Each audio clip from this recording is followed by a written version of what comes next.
Okay, guys, we are live. Welcome to the Texas postgame show. I'm Matthew Miller, and welcome to the 40 Acres postgame show. And what a week! Way better game this week. Obviously, as you see the score down below, 58-0 versus Rice. Last week, um, we needed this. This was not a big win, but it was a momentum shifter. It was something to get us back on track heading into Big 12 play, obviously with Tech coming up next week. And who knows, that could be a close game. I mean, last year when we played Tech, they had just lost to, or just were in a close game versus Houston Baptist, and they haven't been playing really that well so far this season. But obviously, Big 12 opponent, they're going to play up and above to pass their standards because they're playing us. But it was just nice to get this type of win tonight, and really nothing to complain about. Early on, there was some pressure. Offensive line didn't look great, but it looked, I think, better.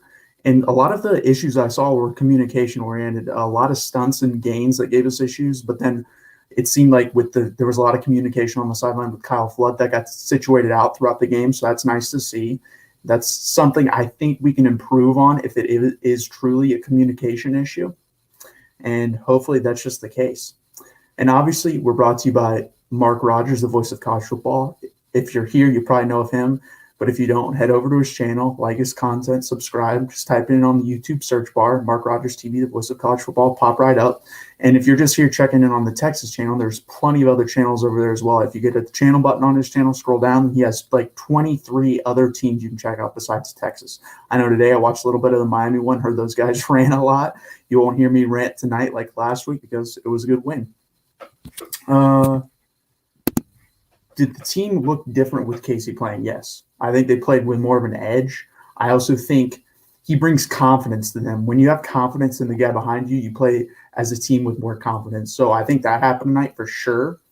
And hopefully into the future it happens because obviously this is a Rice team who by the end of the game was on their fourth quarterback who didn't even show up on the depth chart coming into this game. And they're not going to beat us with that. They weren't going to beat us in the first place. They're definitely not going to beat us with that. As you saw, 58-0, great win. Who's Rice? Yeah, good question. We played a food this week. So, again, hopefully you guys aren't some of the people that I see in other comment sections who overreact to every little thing. I saw people last week going crazy, fire Sark, stuff like that. It's his first year, guys, his second game. I'm not that worried. Just like this week, I see people, if we started Casey, we'd be going for a championship. No, we wouldn't. I agree college football is down in general, but no coach, I don't think in my lifetime, I've ever seen a coach come in first year and win a national championship. I believe Urban Meyer went 12-0 his first year when Ohio State was on probation and they couldn't go to a bowl game, but they didn't play anybody. So that's to be expected. And Arkansas is a good team. I fully believe they will finish between 5th and 8th place in the SEC. And I believe the SEC has, 14 teams right now? So they're an average SEC team on the road. They hate us. I'm not surprised that happened. Hudson Card was exactly where he needed to be tonight. Man, not showing any love to Hudson. No, I agree. He didn't need to start. He did come in and play a little bit. Didn't really throw. I think he had 3 pass attempts for like 21 yards. I don't know if any of you guys watched the Florida versus Alabama game, but Bryce Young is a lot like Hudson Card. He has a lot of similarities. The only difference I really saw with Bryce is he's more consistent in his throws and more accuracy, and he's more confident in himself. But that's really it. He's just surrounded by better players. But they have a lot of similarities in the fact that they're really hesitant to run. Bryce Young does not want to run, neither does Hudson Card. And his best trait is getting out of the pocket and throwing on the run. That's also Hudson Card's. So I think there are a lot of similarities Sark saw between the two and just decided to go with him. And with this team, he just isn't the guy for that, in my opinion. I think he can be the guy in the future. He just isn't with this team the way we are built right now, especially with the offensive line struggles. And obviously I think the offensive line played better tonight, but they're not anywhere near where they need to be. And I think a lot of the issues is communication, and we're playing the wrong guys, in my opinion. We saw Hayden Connor and Andre Garrett come in with, third quarter is what I wrote down, end of the third quarter, nearing the end of the third quarter. And they played okay. It's hard to tell at that point because Rice was kind of beaten down, and just hard to tell. Ryan Cresswell, Casey, no contest more. I agree. I mean, Casey's a starter from here on out unless you can't even if he plays bad, you can't go back to Hudson. there's been talk, if you guys listen to Orange Bloods or Inside Texas, like how many quarterback changes can you have in a year? Well, if you're a decent football team, like an 8-4 plus football team, you can have one. If you have any more than that, you're probably 6-6, 5-7. So that was the only quarterback change we can make this year and be a good team, in my opinion.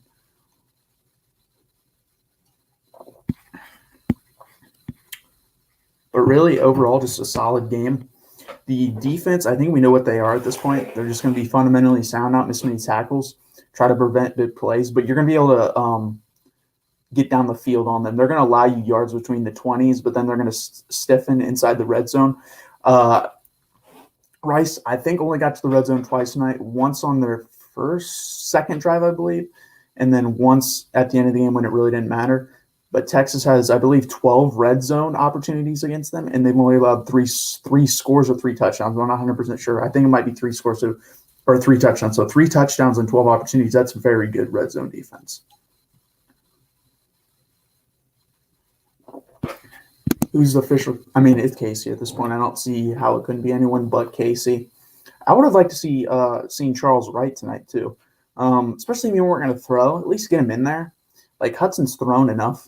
He didn't know, and he didn't throw tonight, so he didn't really need to come in just to hand the ball off. I would have rather seen Charles Wright get that out of the way, but that's fine. We did get to see Jonathan Brooks tonight for the first time. Scored his first touchdown, got his first carry, so that was good. And 4 running backs scored tonight. Keelan scored, Bijan scored, Roshan scored, and Jonathan Brooks scored. So overall, great night to play your backups, play your young guys. And I thought we did that for the most part on both sides of the ball. And we didn't let up either until really the fourth quarter. So I really appreciated that from Sark. Like you said, all gas, no breaks, and he definitely showed that tonight. Over 400 yards rushing, awesome. I didn't even realize it was 400 yards rushing. Ryan Cresswell. I thought it was probably going to be a little bit less than that. I know they have, I think, 3 guys tonight had 60-yard plus runs. Roshan, Bijan, and Keelan had 60-yard run. And also Keelan, great job on special teams getting the block. Jeff Banks has been great this year so far with all the special teams schemes and everything like that. That's why he's probably going to be a future head coach. Probably won't last past next year with Texas, if even last past this year. And if he's willing to take like a smaller job, I don't think he's going to get a Power 5 job right away, but I think he can take like a MAC type job if he'll take that if it's offered to him, which I think eventually it probably will be offered to him because he's really good. He's really smart. I really like what he says in press conferences, and then he backs it up in the game. That was a great punt block by Keelan and a great safety as well.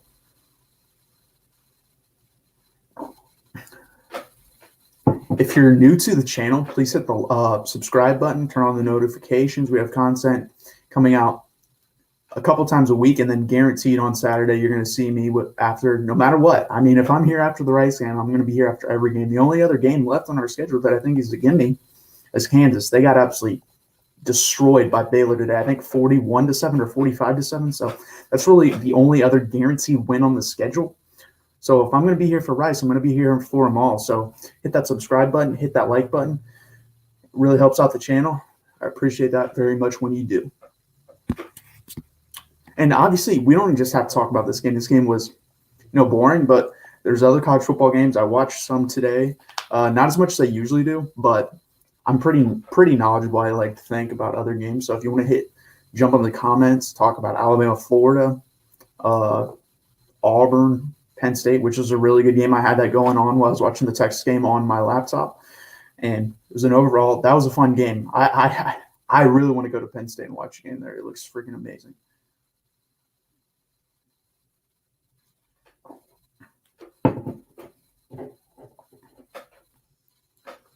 And also, shout out to Jaron Thompson. There are 2 guys tonight that started tonight's game that didn't start in prior games, and Jaron Thompson's one of them. He forced a fumble earlier in the game, and Josh Thompson recovered. That was going into half, and then I believe that's when we scored our other touchdown. I think that was the pass. By the way, beautiful pass for the touchdown from Casey Thompson to Xavier Worthy. That was amazing. And I think there was a couple questions coming into this game all of us Texas fans wanted an answer. 1, would Casey Thompson get the start and play well? I think for the most part, he played pretty well. He didn't play great, but he played well enough, and he got the start. 2nd, who was the wide receiver going to come out of this game and be like the guy at wide receiver. We haven't had that guy step up this year, and even last year, Joshua Moore played well for the first 4 or 5 weeks, but kind of sputtered out after that. I think that question was answered. I think that's Xavier Worthy. They got him involved early with those little shovel passes, like pooch passes, and also just handoffs coming in front of Thompson. Then they got him in space with some screens, some short slants, stuff like that. And that was just a gorgeous touchdown pass by Casey to exit X on the side of the end zone, back shoulder. It's the hardest route in football to defend, hardest throw in football to defend. And it was a great throw by Casey. And another one was, I guess, how our defensive line played. Again, it's right, so it's hard to tell there, but they played a little bit better, guys, the O-line. Okay, thoughts on the O-line tonight? Personnel. I thought the second and third string looked better than the first. Again, it's hard to tell because they're down by so much. I don't know. I think our run blocking is a lot better than our pass blocking. Our pass blocking struggles, as we saw on the 2 deep balls earlier in the game. Casey got hit on both of them. One was incomplete. One was an interception because he got hit and it sputtered. The other one, I believe, drew a foul down the field. But we're really bad at protecting the quarterback right now. And some of the things that we struggled with here were, like I said, stunts and gains where the defender would rush upfield and then come over the top of on the other side where he'd rush against the tackle and then come across and go through the center of the guard. And TCU does that like every other play. So we're going to have our communication sharp by that game, which is in 2 weeks now. And we're going to have to get our technique right as well for those. Otherwise, it could be pretty bad.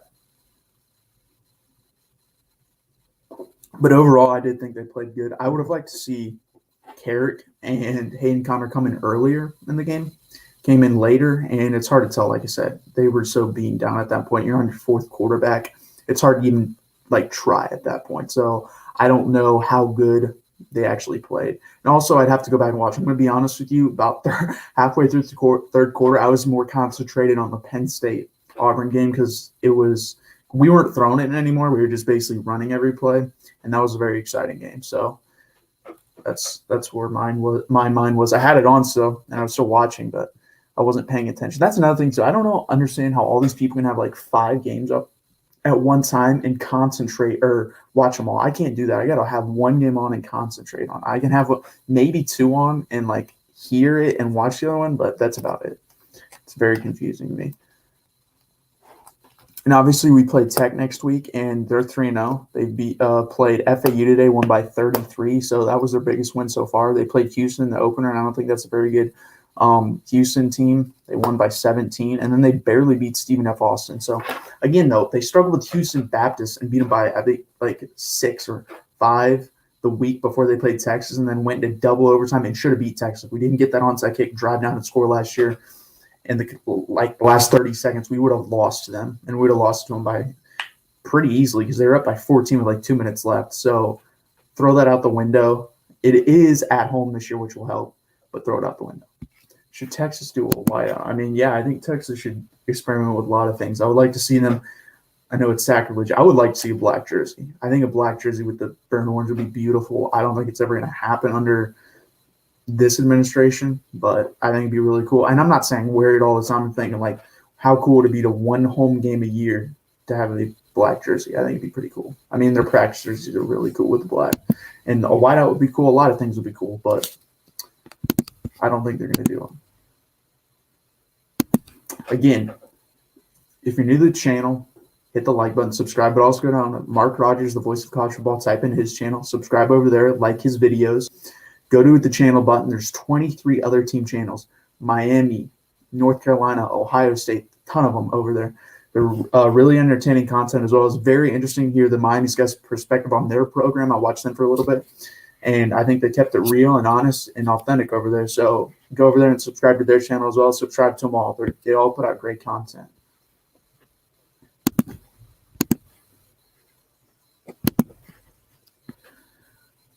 Also, before Texas does that, they need to change some other things. I would like to see black cleats, black socks, and I don't know why we went away from that. They changed the logo to the older burnt orange logo like that. So CDC just has done – I mean, he's done a great job. He's hired Sark, which I'd like to hire, hired Chris Beard, and Chris Beard's been killing it. I think he talked this diving and swimming coach has won a national championship in every decade for the past like 4 or 5 decades out of retirement. So he's killed it in athletics. He's killed it with like stuff like that. So hopefully he can do other things that will help the program as well.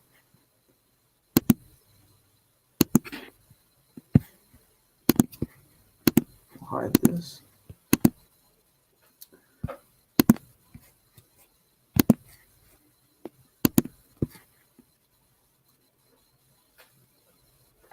What game did anyone watch? If you guys are still in the comments, want to talk to me.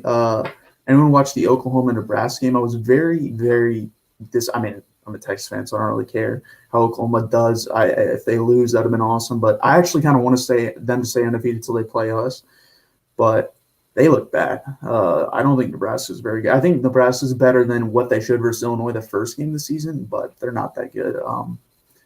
Their line does look a lot better, but my gosh, only beating them by a touchdown has to worry some OU fans. I know it would worry me if we beat a team like that only by 7 points. That'd be very worrisome.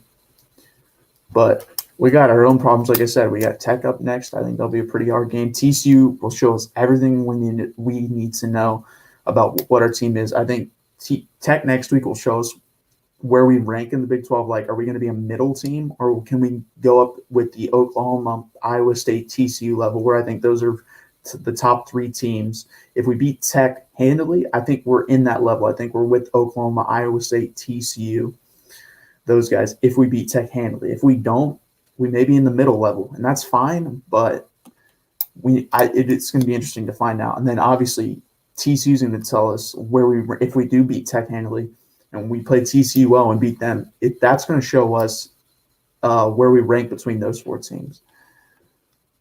No, Texas. See, it's hard for me. I think this year is pretty much wide open. I think anyone can win. I mean, Clemson barely beat Georgia Tech today. Alabama struggled with a decent – I think they're a decent team, and they are on the road. They struggle with Florida. Other than the first quarter, I mean, they took 10 points in the last 3 quarters of the game and almost lost the game. 2-point conversion away from going to overtime. Ohio State struggled with Tulsa for most of the game. Tulsa had the ball in the fourth quarter, only down by 7. Oregon struggled in the first half versus Stony Brook. Let's see what other teams. Oklahoma struggled with Nebraska. So I don't think there's a dominant team this year. Georgia struggled a little bit with South Carolina. They might be the best team, which, again, if they're the best team, it's hard to trust them because they have Kirby Smart at head coach. So hard to tell. A&M's offense is dreadful. I mean, they went through a slugfest with Colorado last week, and Colorado just got beat by Minnesota by 30 points. So at home. So I don't think there's a dominant team. If you would have told me to put money down prior to today, I would have put a lot of money on Alabama. But I think there was 3 or 4 teams last year that if you drop them in this year would destroy college football. I think last year's Alabama team, which already destroyed it last year, would beat every team this year by 35-plus points. I think Ohio State last year would be better than any team this year. I think Clemson last year would be better than any team this year. I think Notre Dame might even be better than any team this year. I think it's pretty wide open. Obviously, I think Alabama will get better throughout the year. They've always shown that. I think Clemson will probably get a little bit better throughout the year. They usually show that, but who knows? Georgia, I think they really don't get better. They're usually peak by week 2 or 3, and then that's who they are, and they look good. So that might be enough to win it this year for them. And then Oklahoma, we'll see. I don't know. We'll find out. That's the best thing about conference play. We'll find out about all these teams pretty soon. Obviously, I think we found out why Georgia's defense is very good, but they looked even better versus Clemson because Clemson's offense is not very good. I mean, 14 points versus Georgia Tech is pretty pathetic, at home especially. You should put up at least 30 in that game. But it's wide open, and it's wide open. And I think that's why, as Texas fans, got so angry after the Arkansas game, is we see it's wide open and we see a chance to capitalize. And think about it this year. It would have been, and it's still possible to have a fluke year, or we get in the playoff.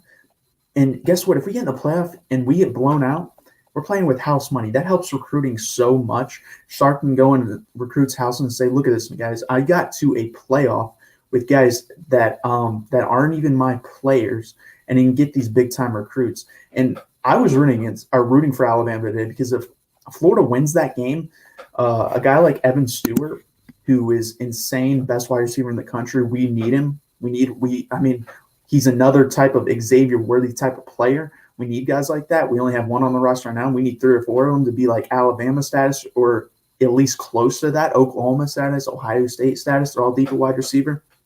If Florida wins that game today, they have gigantic recruiting momentum, and he's really high on them. I think if he had to decide today, that's where he'd go. So I'm actually really glad that that they lost. Going to my first Texas OU game, yes, that will be awesome. Haven't been. I was actually going to go to my first Texas game in general last year before COVID. I was going to go to the LSU Texas game. Probably would have got beat up there because they don't really like us there. And that would have been interesting. But that sounds fun. I'm going to go because when they go to the SEC, I'm thinking it will get moved to a night game at least once. I'm going to that game. I don't care how much tickets are. I don't care where I'm at. I'm paying. I'm going. That's going to be awesome. And people said it's dangerous there at night. There's plenty of places that's dangerous to be at night, and college football games are still held at.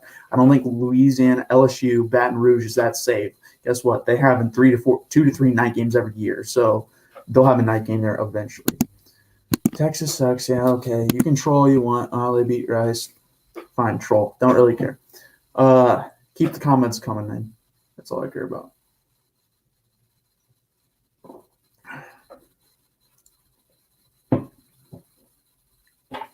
And or even if you don't like the video, you can put a dislike, I guess. I don't care.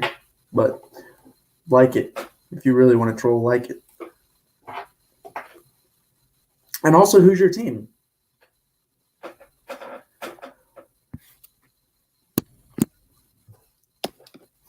And also, another breakout guy, Jared Wiley, played a pretty good game today. First game back since his shoulder injury. That was 2 guys that I looked out for coming in this year were Jared Wiley and Byron Murphy. Byron Murphy hasn't really gotten a shot. He played well when the backups came in and versus Rice the second half, but other than that, really hasn't played that much. Wiley played really well, and he's going to be a threat. He has to be a threat for us. We have to use the tight end more than we did under Tom Herman. And I like Cade Brewer. He's a good blocker, and I think that's part of the reason why Marcus Washington came in. I think Stark wanted to get physical today and run the ball a lot. And you saw that. So I think Marcus Washington was put in the starting lineup because he's a really good blocking wide receiver. He's really physical, really smart. I really like him. And that's why I think he got the start today. Saban was 6-6 his first year at Alabama. Look where they are now. Was he 6-6 or – well, I mean, it doesn't matter. I think he was 6-6 or 7-5.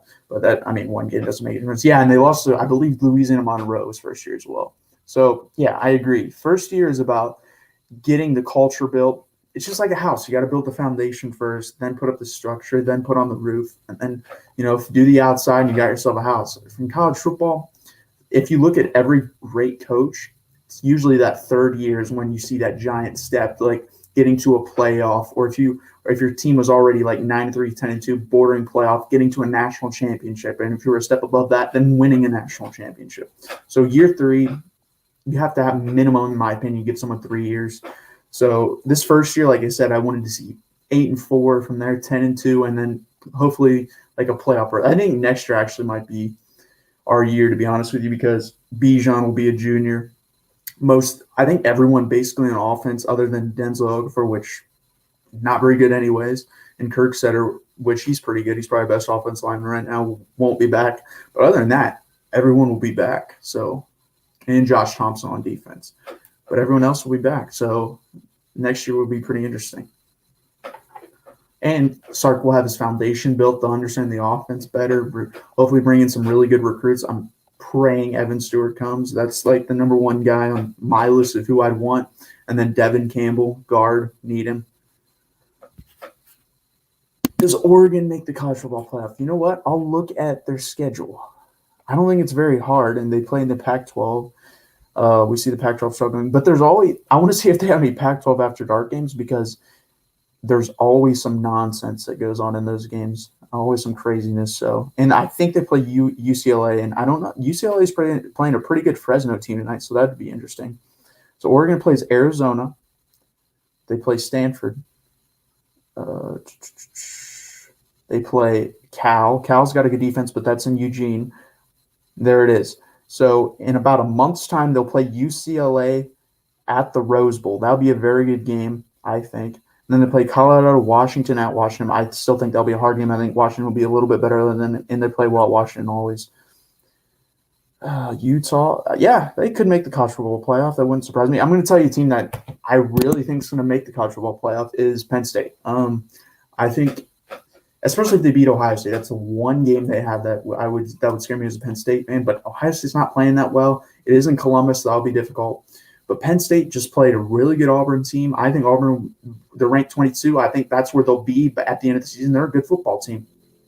And I think Penn State's got a real good shot at making the college football playoff. And if they do that, talk about recruiting momentum, because they already have a really good recruiting class next year. It's only going to get even better. And if I'm James Franklin at that point, if I make the college football playoff, you'd be insane. I think you're already insane for entertaining USC. You're insane if you leave Penn State for USC if you make the college football playoff. Heck, if you even have one loss and the loss to Ohio State, you're insane for leaving. I think you're insane in general, but you're definitely insane if you're doing that. You're from there. It's a great program. It's one of the 12 best jobs in America. Stay. The grass is not always greener, and guess what? If you flame out at USC, you may not get a job for a while. Like, see Tom Herman, he flamed out at Texas. He's an analyst for the Chicago Bears. That could be your future. Stay where you're at.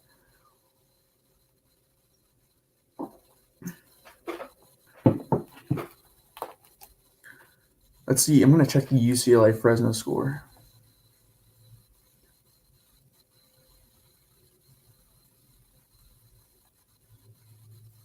Fresno's beating UCLA 13-10 in the second quarter, so that's a pretty good game. And I'm not shocked by that. Like I said, Fresno's a good team. They played with Oregon well. They destroyed, I believe, who they played the first game of the season. I think they played UConn, which UConn's the worst college football team. In college football, they're worse than most FCS teams. They got boat raced by Army today, which is hard to do.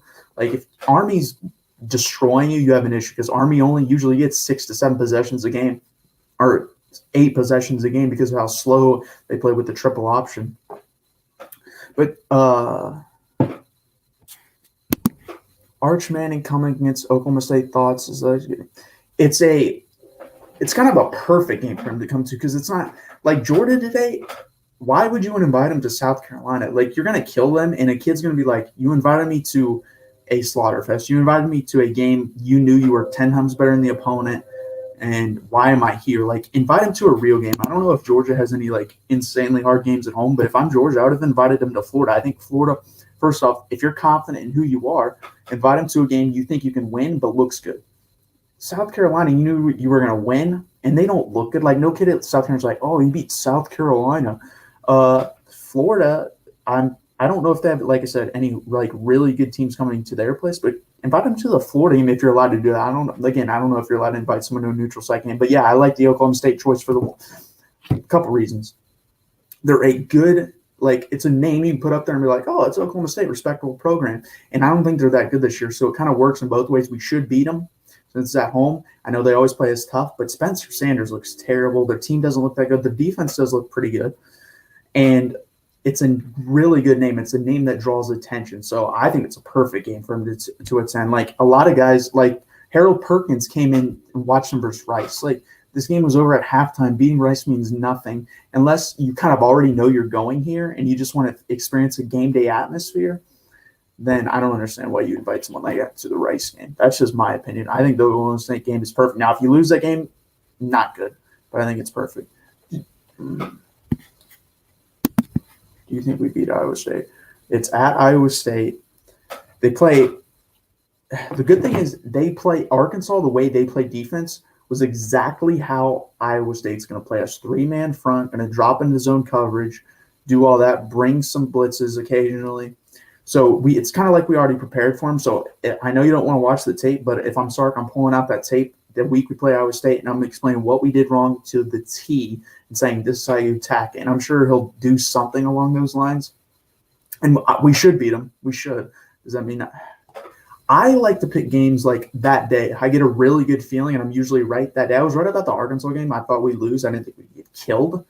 But usually if you talk to me that day, I'll know the week. I can give you a prediction the week before. Right now, if you just want me to give you a prediction, I think we win that game. But obviously that can change over the course of the season. Iowa State is definitely a team over the course of the season gets a lot better. They're not playing well right now, but they usually get a lot better. Obviously, look at their week 1 the last 3 years. They really struggled week 1 for whatever reason. They barely beat Northern Iowa this year.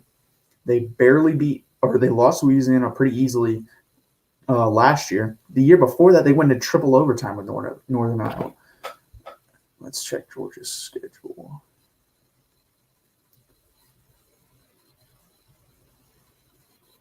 Okay, Georgia plays Arkansas at home. Yeah, so Georgia's hardest game at home is Arkansas.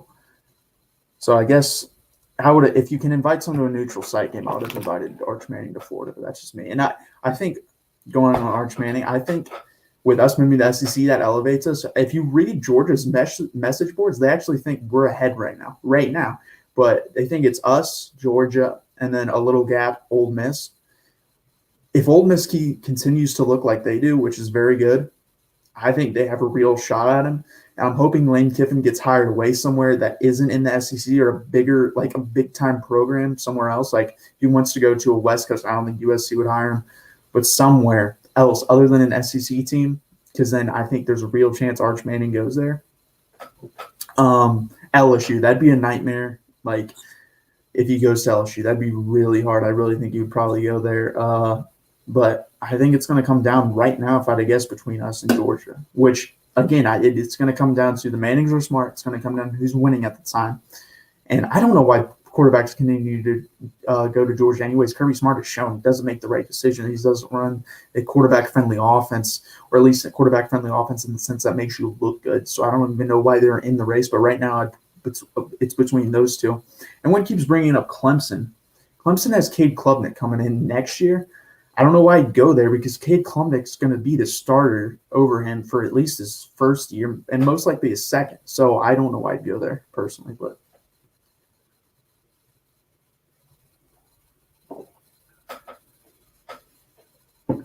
But again, please hit that like button. Please subscribe down below.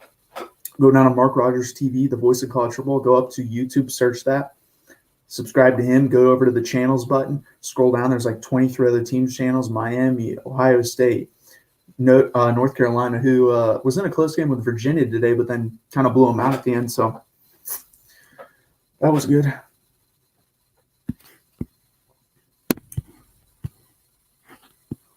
But yeah, just overall great game for them tonight. I mean, 58-0 is nothing to sneeze at. I mean, this is a game or a team that Arkansas kind of struggled with, and then obviously covered in the second half, beating them, I think, 38-17. And we were ready to go from the jump. Came out, ran straight at them, rushed for over 350 yards. Overall, just a really solid effort. Obviously, hard to tell with the lines. The lines did struggle on. Like I said, Casey Thompson hit through that interception, and then hit through that interception, and then another deep shot hit. We got a penalty, but he got hit and didn't make a good enough throw. And I think if he doesn't get hit on those, they're probably big games. We haven't had a big, long throw this year, and that's because the offensive line partially, and also in the Arkansas game was because Hudson Card couldn't hit him for whatever reason. There was a couple there, and he missed them. And with this offensive line, you're not going to get like 7 to 8 of those a game. You're probably going to get 3. You got to hit 2 or 3, and you got to hit at least one of them. Notre Dame or Wisconsin next week. I'm going to go Wisconsin. I don't think Notre Dame's that good. I mean, today was Notre Dame's like first real big win, like by a big margin. I don't mean big win in general. You beat a terrible Florida State team that started 0-3 for the first time, I believe, since 1975, Bobby Bowden's first year.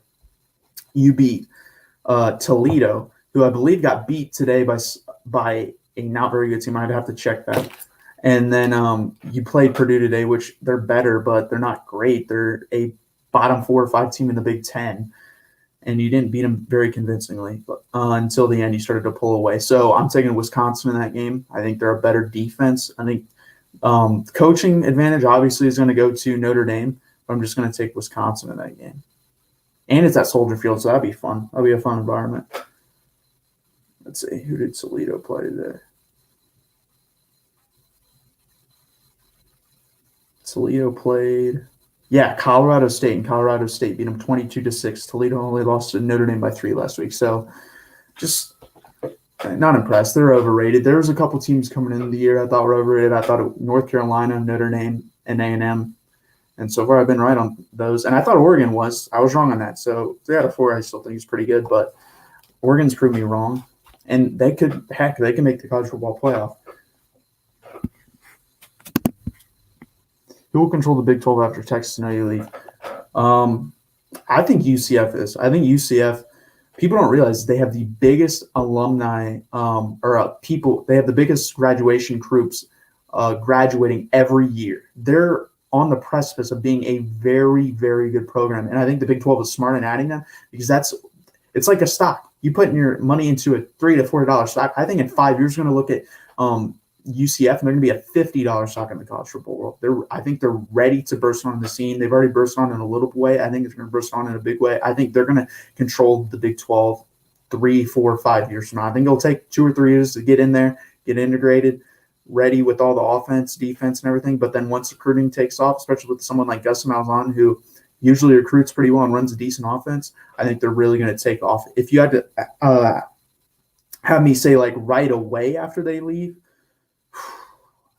if Matt Campbell stays, probably Iowa State, just because they'll be the best coach team. And I don't know. If not Iowa State, then Oklahoma State. Those would be the 2 teams right away I'd look at, like to take over after Texas and OU leave. But then I believe UCF will be the one who in 10 years will look at back and they would have been dominating the Big 12, in my opinion.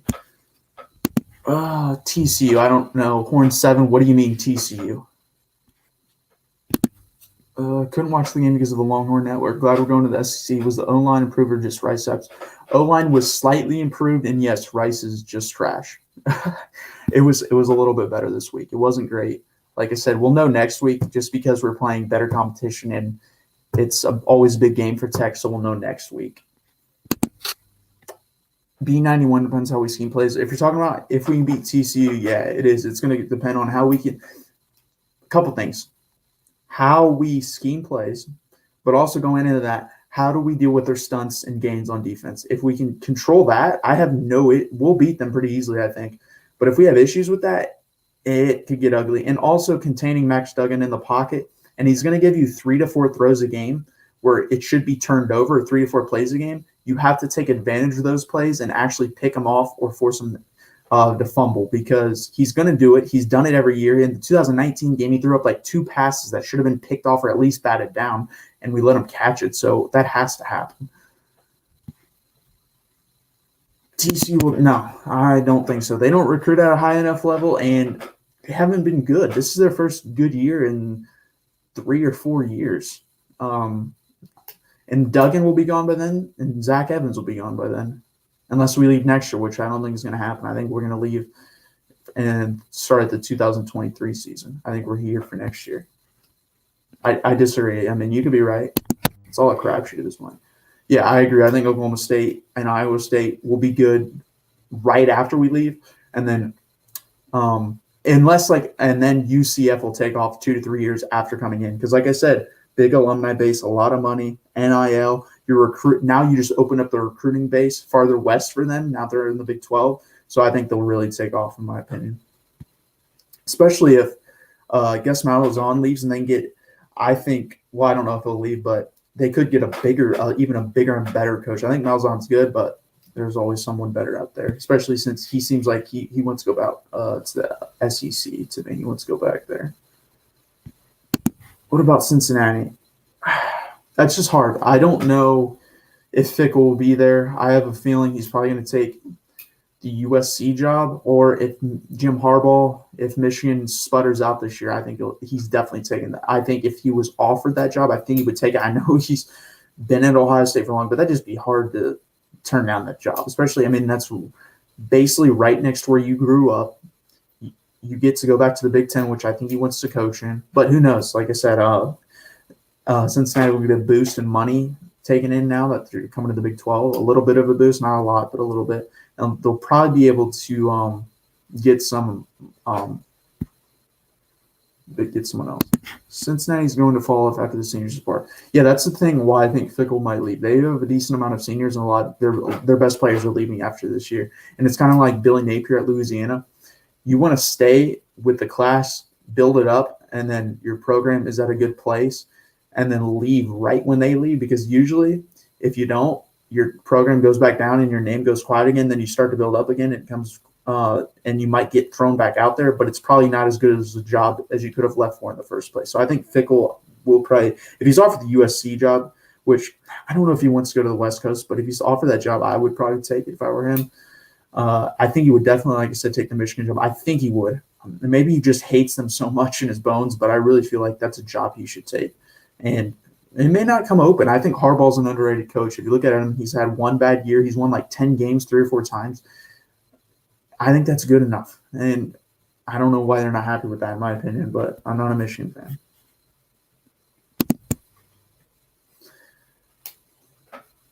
Like I said, if you guys will keep the chat coming with some different questions, we can answer that. Probably going to jump off here in the next 5 to 10 minutes. If no more comments come in, I'll probably jump off here in the next 1 or 2 because not a lot to talk about. You know, it's kind of a good thing on here. You don't want to – wasn't a rant like last week when we lost to Arkansas, but Arkansas looked pretty good today. I think they won 45-10 versus Georgia Southern. And they play A&M next week. That'll be a good game. I just think they can beat A&M with Zach Calzada in there at quarterback. I think they could have beat him with Haynes King. I don't think A&M's offense is very good. A&M, very good defense. Not a very good offense. What is Coastal Carolina? Never heard of them before. I mean, yeah, they probably shouldn't be ranked. I think they're a good team, but they struggled with Buffalo today.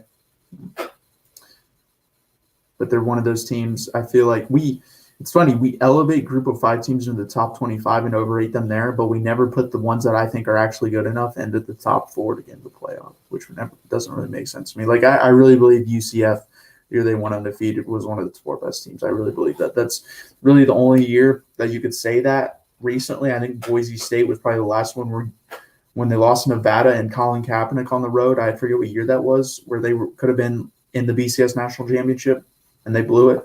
That was a really good Boise State team. If we had a college football player back then, they definitely should have been. That team was full of NFL players and NFL wide receivers.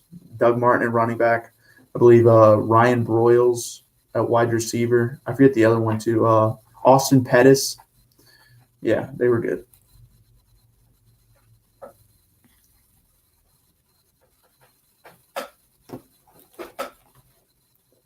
If you guys are still here, on a scale of 1 to 10, how nervous are you for the Tech game next week? I would say I'm like a 5 right now. That could raise or be lowered as the week goes on, but I'm semi-nervous. Do you think BYU has a chance in the Big 12? Possibly. Like I said, yeah, that's another one. I don't know. They're going to have to change some of the religious stuff to get any big-time recruits. If not, no.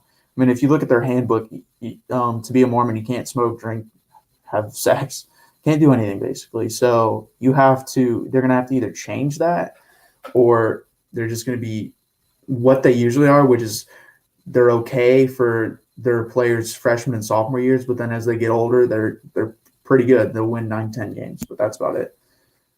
Do you think OU Rattler's a bust? Nebraska to picked off? He's not great. He has a lot of bad characteristics, and no one ever – I was thinking about this today, and this has been brought up. Lincoln Riley has found these guys that are basically ready-made to fit into a system like a Jalen Hurts, Kyler Murray, Baker Mayfield, but he hasn't really developed anyone. Rattler has gotten a little bit better, but he hasn't gotten much better, and I think he's very talented, and I think he should be better than he is. So is that a Lincoln Riley problem or a Spencer Rattler problem? I don't think we'll really know until Spencer graduates and we see I believe his name's Cameron Williams, their backup quarterback, who's another 5-star, how he does. And Jeremiah and Rama 91, you both say a 5. Yeah, so we're all on the same page. 5. It depends how Tyler Shuck plays for Shuck. I think it's Shuck. It's a weird pronunciation for how it's spelled, but it depends on how he plays for Texas Tech. The defense obviously hasn't been good in a long time. It's still not good. And their offense is basically how it's been, throw it all over the yard. I don't really know much about him other than Tyler Shuck. And I don't know if Nathan Vasher's brother is still there, TJ Vasher, or I believe that's his name, a huge wide receiver that they have. But I believe they have Umakatu, a wide receiver. He's big. They always have big wide receivers for whatever reason. And Matt Wells, we're fighting a wounded animal. Like Matt Wells is fighting for his life. Like he knows if he doesn't get this team 6-6 or 7-5, he's probably fired. He may even get fired if they goes to 6-6. So we'll see what happens. What do you think? What do you think of the backup on line? 77 and 67 look good. I believe 77 is 67 Tope Amata. I believe one of those guys is Tope Amata. I'm sorry, I don't really know the numbers very well about those guys, but let's see. Texas.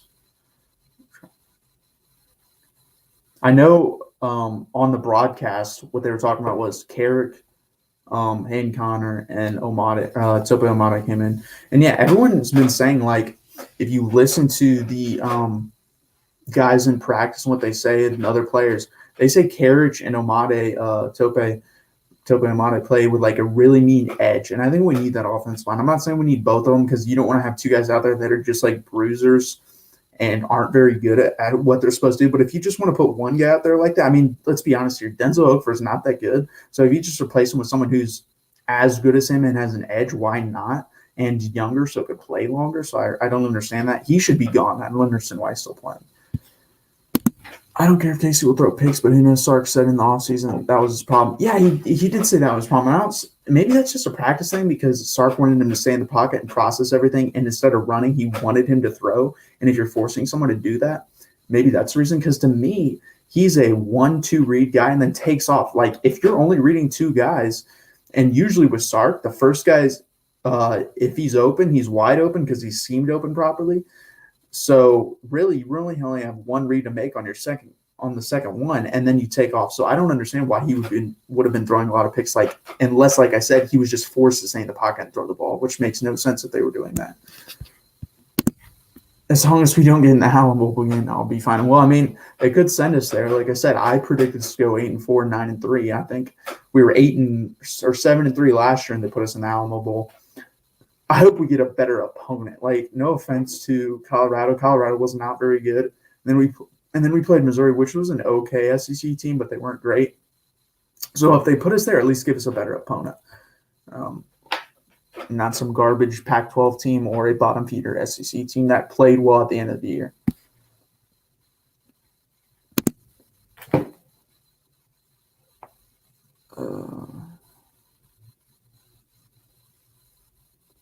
Yeah, 67 is Tope Amate. And you said 77?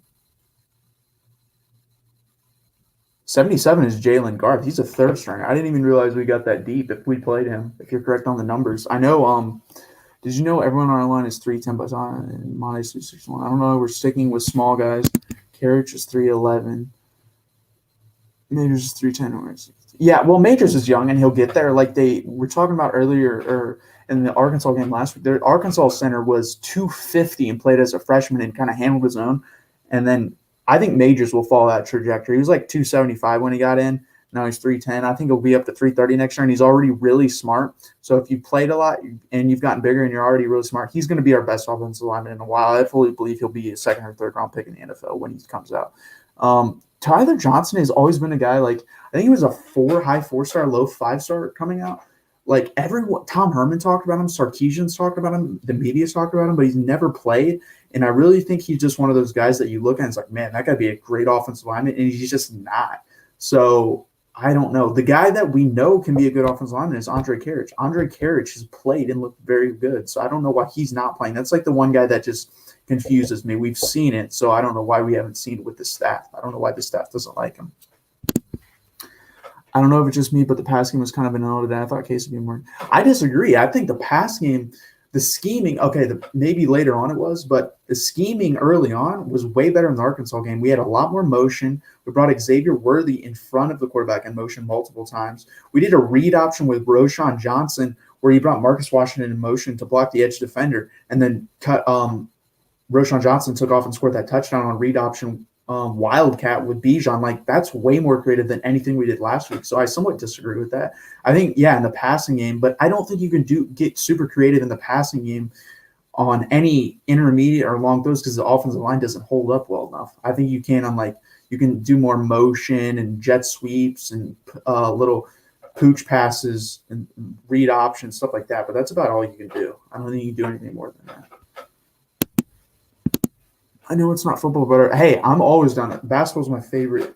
I like college basketball probably more than any other sport. So, and yes, this team looks really solid. Would we bring in 5 or 6 transfers? Timmy Allen, the guy from name escapes, the guy from Vanderbilt, Marcus Carr, Devin Askew from Kentucky. Yes, this is going to be the best and most talented or deepest and most talented team Chris Beard has ever had, and Texas has had in a long time. Last year's team was really good and deep. This team can go 12 deep, no doubt. This is a really good, really good basketball team, especially our backcourt. I mean, Marcus Carr, Devin Askew, Courtney Ramey, Andrew Jones. Fair. I meant Hayden Connor looked good. Yeah, he played. I mean, he played well in the Louisiana game when Junior Angulau was out. So I'm not surprised he looked good. Like I said, I don't know. To me, if the changes aren't made going into Tech, they're probably not going to be made. You're not going to make them in the middle of conference play, in my opinion. So if you see those guys starting next week, that's just going to start the rest of the year unless someone gets hurt. And I'm never going to root for someone to get hurt, but I would love for Denzel Oakford to be replaced. Like I said, I just don't think he's very good. Kirksetter is pretty good, not great. Angelow's pretty good, not great. Major's pretty good, not great. And then the left side isn't very good at all. Like Tristan Jones struggles. He's gotten better, but he's not where he needs to be. But the problem is, or the thing is, I like to see he's made progress. So as long as you're making progress, that's fine. Denzel Oakford hasn't gotten any better. He's been here this is his 6th year. If he's not getting better, you got to replace him. How are running backs? The box score showed yeah, they were really good. Bijan, obviously, his normal self, very good. Roshan looked explosive. Roshan's lost a little bit of weight, and you can tell he runs a lot faster. And then I love Keelan Robinson. We need to use him more in the passing game, in my opinion, in bigger games. He blocked a punt tonight, and that turned into a safety. Then he had a huge 60-plus yard run for a touchdown. 3 guys had 60-plus yards. 60-plus yard runs for touchdowns. Roshan, Keelan, and Bijan all had 60-plus yard runs for touchdown, and Brooks added on a touchdown as well. So 4 guys scored touchdowns. They tried to get Gabriel Watson in there at the end, scored a touchdown. That would have been the 5th guy. So, I mean, that would have been pretty crazy. That would have been like Arkansas last week. But overall, just a really solid game. Let's flash that score up here again real quick. I mean, it says it all. I don't know when the last time we had a 50-plus point win with a shutout is. It's got to be a long time. Another stat I found interesting. This is the what does it say? I'll tell after this. How is Oakford only at 310 minutes? Yeah, that's not good. But he's huge too. He's pretty tall. I think he's like 6'6", so 6'6", 310 is not that big for an offensive lineman. Usually a lot heavier than that at that size. But yeah, I don't know. I don't know how he's played. It took him like 3 years to become a starter. If it takes you three, maybe in 3 to 4 years to become a starter, you probably aren't that good. You're probably just a guy that should be a backup. But anyways, Texas actually, this is the second best start for a first-year head coach since David Akers. Fred Akers. Why did I say David Akers? Fred Akers, and that was 40 years ago. So that's very impressive. Everyone else has started 1-2 in their first year at Texas head coach as a Texas head coach, and Steve Sarkisian's 2-1. Good, and I mean, it would have been nice to be 3-0. That would have been the first time since Fred Akers as well. He started 3-0, but it's nice to be 2-1. First shutout since 2017. Do you know who that was against Brahma 91, or did they just say first shutout since 2017? Yes, he is. We need more guys like that. He's really good. He's definitely as a true this says a lot about him, but also says a lot about the state of our wide receiver room. He's our best wide receiver, and he's a true freshman. Guys, if you want to go look at something and you want to know when we're Alabama, go look at Alabama, or go look at Jerry Jeudy, Devontae Smith, Henry Ruggs when they're freshmen. Go look at Calvin Ridley when he's a freshman. Those guys didn't play. They got like 20 to 30 catches for like 200 to 300 yards. They weren't even close to being starters or their best wide receivers. Like, that's when if our wide receiver room was Ohio State, Alabama, Xavier Worthy would be like the 6th best guy on our depth chart. So we're not even close where we need to be. We need like 4 more Xavier Worthys or guys like that. And I think Josh Moore has a capability. I don't understand what's wrong with him. He just hasn't lived up to it. Jordan Whittington is obviously good, but been inconsistent or injured.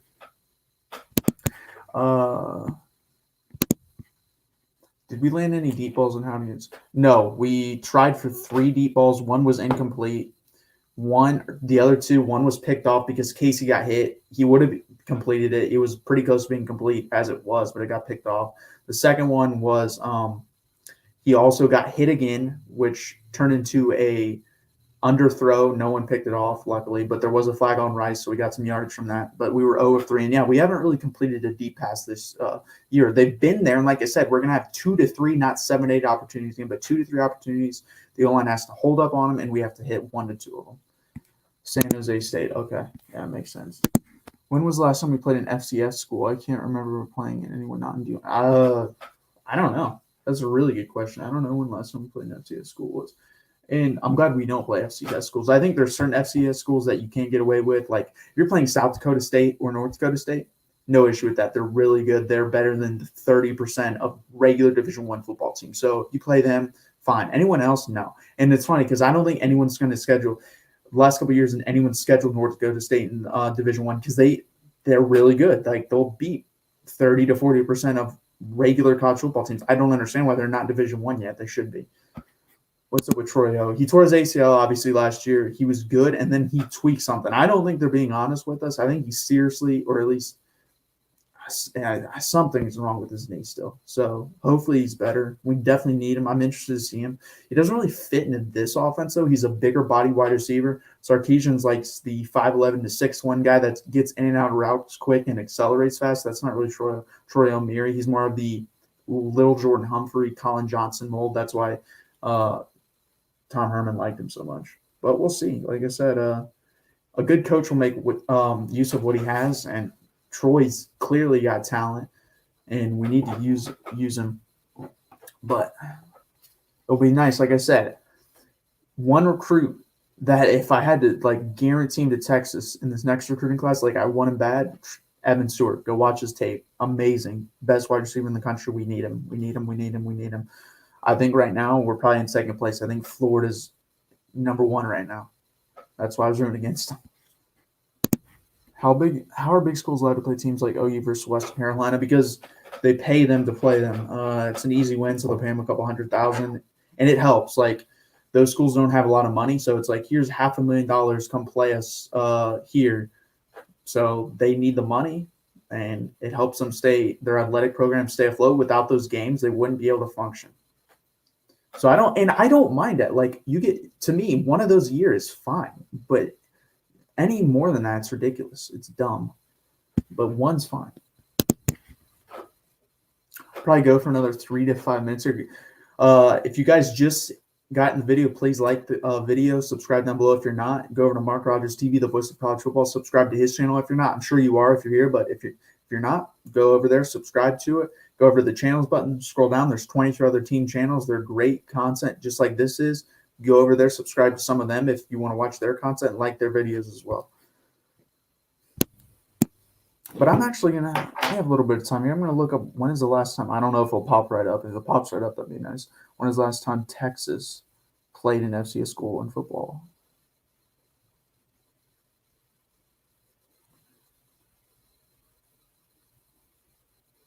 Played in – the last played, 1992 they played North Texas and won 33-15. That's the last time. That's a long time. A lot longer than I would have thought. So we haven't played one in almost 30 years. Didn't look like Casey Rutschmont. Yeah, it was mostly handoffs. I think he only had 2 or 3 runs. But there was one that was earlier in the game, and I really liked it. It was basically, you could tell it was 1 read, 2 reads, go. If he does that, he's going to have no issues. If he tries to sit back there or is forced to sit back, I don't think Sark's going to force him because he hasn't forced him the other 2 games. Casey's taken off and run a lot the last 2, or somewhat up the last game, more than Hudson Cards did.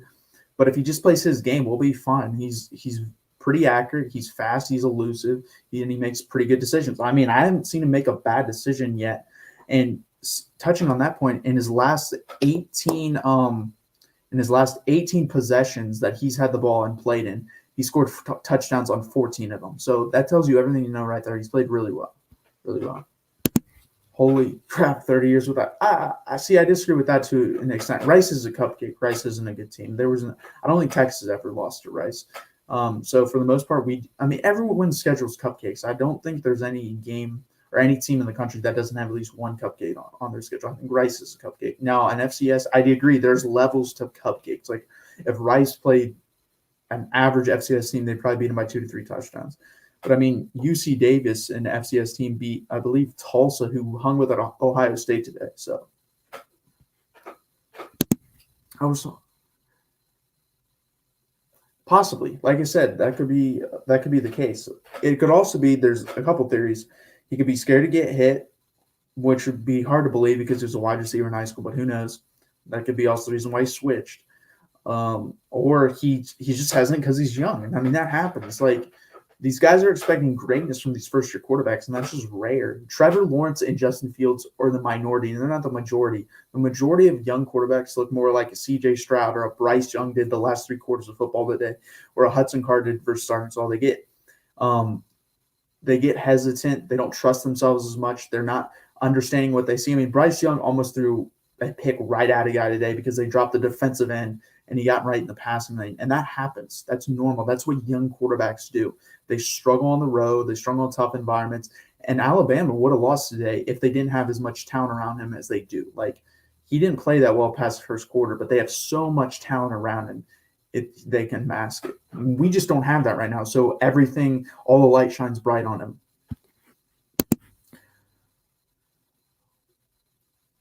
Our QBs are better at passing than Florida's. Hopefully, yeah, that's what I'm hoping too. Like Emory Jones isn't very good, and that's what, if I'm Sark, I'm showing him that. I'm like, look at these guys. Like this guy's not good. Look at the quarterbacks we have. Our guys are much better than that. Now Anthony Richardson is, and that's where if I'm Mullen, I'm like, hey, if you come here, this guy's not going to be our quarterback. Anthony Richardson is going to be our quarterback. And that guy's explosive. That guy's a freak athlete. I mean, he's 6'4", 240 doing freaking gymnastics out there before the game. I don't know if you guys have seen that, but look it up. Like, insane athlete. So that guy, if he recruits Devin Stewart and says that guy's a quarterback, don't pay attention to the Emory Jones thing, then there's a chance. But I agree. And also, people need to realize NIL comes into this now.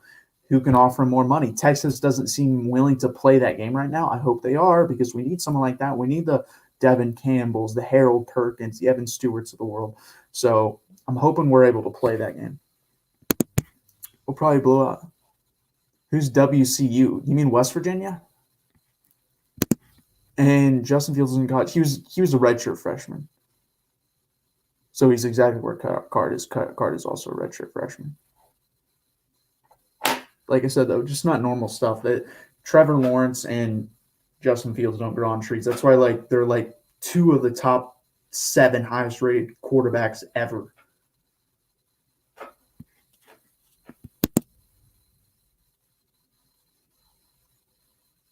Yeah. Okay. You're talking about who OU played. Yeah, they probably would. I don't know if they'd blow them out, but they'd beat them by probably a touchdown or 2. But hey, that doesn't matter. We'll find out the second weekend of October. That's all that matters. Like I said, I'm glad Oklahoma. I hope Oklahoma stays undefeated. I don't know who they play next. Who they open up with in Big 12 play? We'll check that out because, like I said, it's fun when Oklahoma's undefeated and we get to knock them off their porch. We'll see if that happens. So they play West Virginia at home. Though I was going to say if they have to travel to Morgantown, that'll be an interesting game because West Virginia beat a decent Virginia Tech team today. I think West Virginia is a pretty good team. I don't think they're where they need to be under Neil Brown, but they're heading in the right direction. And going back to this point, like, does that really matter, though? Because, look, Georgia's quarterback situation with, like, in the past hasn't been great, and they get some pretty good wide receivers together. It seems to me that kids like environment, who can give them the most money, make the most money, and how much NFL talent you put, or how much talent you put in the NFL. I don't think Florida's going to have any wide receivers enter the NFL this year, but they've had wide receivers in the past like Van Jefferson, Percy Harvin, guys like that going in the NFL. I think Van Jefferson's the only one that comes to mind recently that's gone in the NFL. And, Kadarius Toney last year. He hasn't done anything. We right now, combined in the chat, have more yards receiving in the NFL than Kadarius Toney. He has negative 2 yards in the NFL receiving. So, but they do put him in there, and that matters to kids. I'm not scared of West Virginia. like I first thought. I was actually see. I'm the opposite. At first glance, I wasn't scared of them. I'm more scared now. They scare me more now. But I think we have to go to Morgantown, which if people don't realize, it's a absolute hassle and a bitch to travel there. You have to fly up to, I believe, Washington D.C. and then drive down to Morgantown, West Virginia. So it's not fun. It's hard environment. It'll probably be the last time for us going there, and they're going to be they. I think there are actually, if you're going to rank rivalries in the Big 12 with us, they're number 2 in my opinion. They hate us, so that place is going to be insane when we go there because they know it's probably our last time going there. They're going to be drunk as hell, and they're going to be horns down the whole game.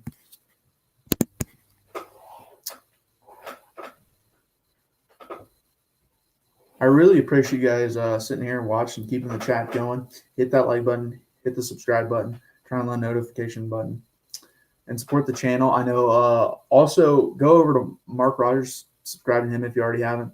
And he's got merch out. I believe it's like Mark Rogers, the voice of collegefootball.com or something like that. Go over there, check out his merch. Big Ten QBs other than Ohio State are absolutely good. 100%. I've had this argument for years that Big Ten defenses are overrated and they rely on bad quarterbacks. When's the last time a great quarterback came out of the Big Ten? And don't give me Russell Wilson, who was there for a year. That doesn't count. I'm talking about been there, started there, and ended there. It's been Drew Brees, so it's been a while since a great one came out. And they don't really produce great NFL wide receivers as well.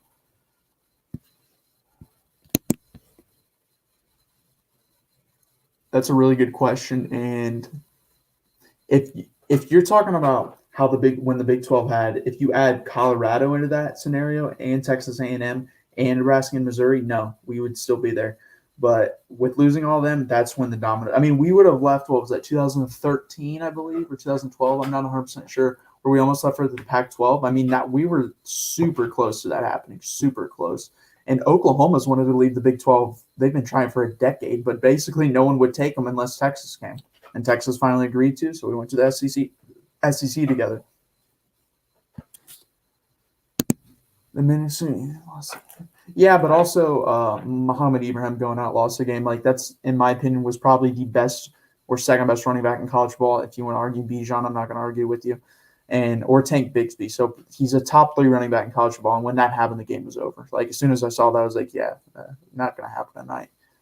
And Ohio State's defense isn't very good. I didn't really watch them today, so I don't know if they performed better or they just played a really bad Tulsa team, which Tulsa is bad. They lost to UC Davis, a bad FCS team. I don't really know Ohio State's schedule very well. Let's see who they play next.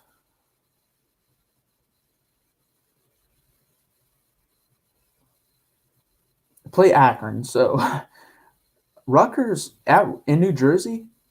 Okay, that's their game afterwards, and they play Maryland. I'm decently high on Maryland. They got a good quarterback, Tua's brother. I forget how you pronounce the name. Tuluya Tagovailoa. I can pronounce the last name, and then they have Deontay Demas and Raheem Jarrett at wide receiver, 2 5-stars. So their offense will test Ohio State, in my opinion. Rutgers, I don't think is there yet. I think Shano in like 2 years will have him be 6-6, 7-5 respectable in the Big Ten. He's a really good coach. Tennessee effed themselves, in my opinion, with that. They should have let the school hire him. The SEC would be as powerful without the Big. They wouldn't be as deep. They'd still be as powerful. A&M wasn't a very good team until they went to the SEC because they got away from Texas and kind of made their own brand and made their recruiting, and the recruiting got better. And they're obviously right now, I think we played them with Zach Calzada. We have a really good chance at beating them. I think it'll be a really low-scoring game because they have a really good defense. But I think we'd have a good chance of beating them. But overall, they've been a better program in the last 5 years. Why did Martinez play good? It was the first game of the season, and to me, they changed up their schemes. If you go back and watch the Illinois game, they try to go deep a lot more. Today, they seem to take the underneath stuff a lot more and have their guys sit in zone instead of going deep the whole time and running more complex routes for Illinois. Where today it was a lot of just come back, sit in zone, stuff like that. And he was willing to take hits. Like I was actually very impressed with him. He was willing to sit in the pocket and he got hit a couple times. We delivered some nice passes. He was willing to do that versus Oklahoma. He wasn't willing to do that versus Illinois.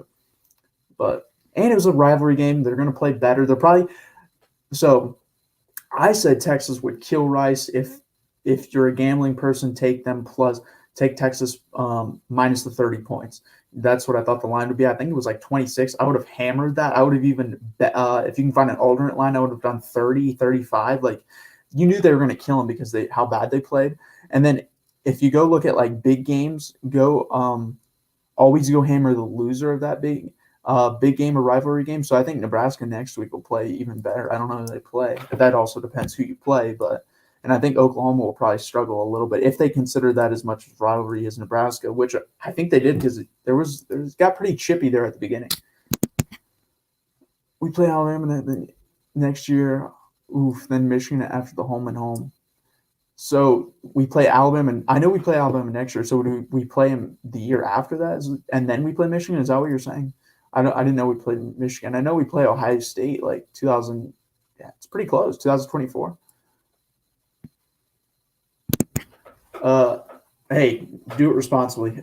You can lose a lot of money, and also you can make some decent. Like I said, college has so many games where the odds makers don't have enough time to run through them all. So there's a couple games a week you'll be like, those odds don't make any sense because they probably didn't have time to run through that game.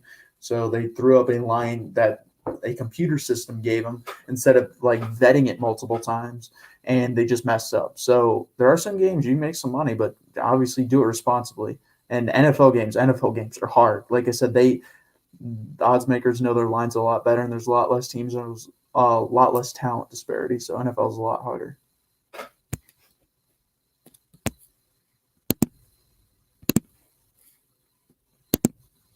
It's been a year since the Suns.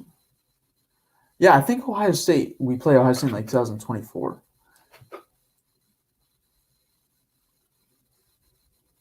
Texas versus Ohio State future schedules. Let's see.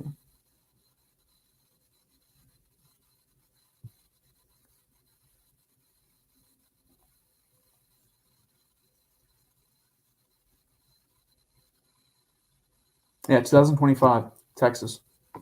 2026, Texas. 2025 will be in the Horseshoe. 2026 will be at Texas.